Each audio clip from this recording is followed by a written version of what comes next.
Hello everyone, ఈరోజు మనం fried rice చేసుకుందాము. ఇంట్లో ఉన్న కూరగాయలన్నీ వేసి చక్కగా రుచికరమైన పౌష్టికాహారంలాగా చేసుకుందాం.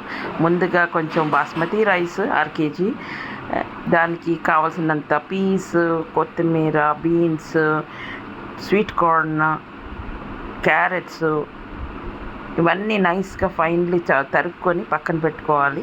ముందులో కడాయిలో కొంచెం నెయ్యి, అందులోని బిర్యానీ మసాలా దినుసులు అంటే సినమన్, కార్డమమ్, ఇలైచి, జీడిపప్పు ఇవన్నీ వేసుకొని నైస్గా వేయించుకోవాలి. అది అవుతున్నప్పుడు మనం ఈ విధంగా పచ్చిమిర్చి తరుక్కొని అవి కూడా వేసుకొని అన్నీ కలిపి వేయించుకోవాలి. ఈలోగా మీరు చూస్తున్నారు కదా, మైక్రోవేవ్లో కొంచెం బీన్స్ వేసి కొంచెము అవి ఉడికేంత వరకు కొంచెం వేడి చేయాలి, ఒక 2 minutes. ఇవన్నీ వేసి అందులోని క్యారెట్స్, తురుముకున్న క్యారెట్స్ వేసి కలుపుకోవాలి. తర్వాత కొంచెం బీన్స్ ఎంత చక్కగా కట్ చేసుకున్నా చూస్తున్నారా, అలా సన్నగా తరుక్కుంటే చాలా బాగుంటుంది, చూడటానికి బాగుంటుంది. అండ్ బీన్స్ చాలా మంచిది, మనకి పిల్లలకి ఆరోగ్యంగా ఉంటుంది కాబట్టి బీన్స్ కూడా అట్లా వేసుకోవాలి. అన్నీ కలుపుకొని కొంచెం కొత్తిమీర కూడా కట్ చేసుకున్నారు కదా, అది కూడా వేసేసుకోవచ్చు. ముందు వెనక నేను చూసుకోక్కర్లేదు. ఇలాగా స్వీట్ కార్న్ వేసుకొని అది కూడా కొంచెం కలుపుకోవాలి. దానికి కావాల్సిన తగినంత ఉప్పు వేసుకోవాలి, మీ రుచికి తగినంత నచ్చినట్టు వేసుకోవాలి. ఈలోగా ఈ పీస్ కూడా ఉడికిపోయినాయి కొంచెం మైక్రోవేవ్లోని, అవి కూడా వేసేసాము.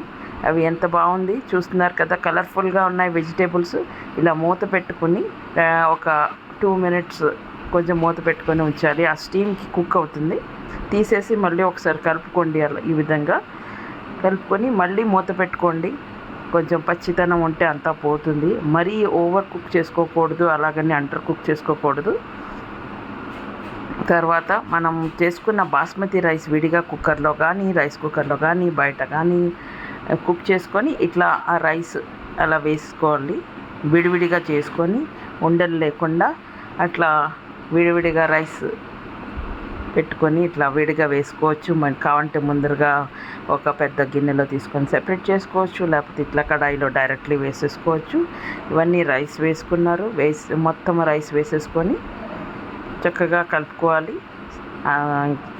కూరగాయలతో పాటు మంచి కుక్ అవుతుంది. దానికి కావాల్సినంత గ్రీన్ చిల్లీ సాస్ వేసుకోవాలి. తర్వాత కొంచెం సాల్ట్ వేశారు, సాల్ట్ అంతా వేసి కొత్తిమీర కట్ చేసుకున్న ఫైన్లీ తురుముకున్న కొత్తిమీర వేసి ఇవన్నీ వేసేసి కొంచెం కలుపుకోవాలి. తర్వాత పక్కని ఇదో కొత్త రకం చిట్కా ఏంటంటే, మన క్యాబేజీ కూడా తురుముకున్నాం కదా, అది కూడా వేసుకొని అన్నిట్లో కలుపుకుంటే క్రంచీగా క్యాబేజ్ కూడా వస్తుంది మీకు. సో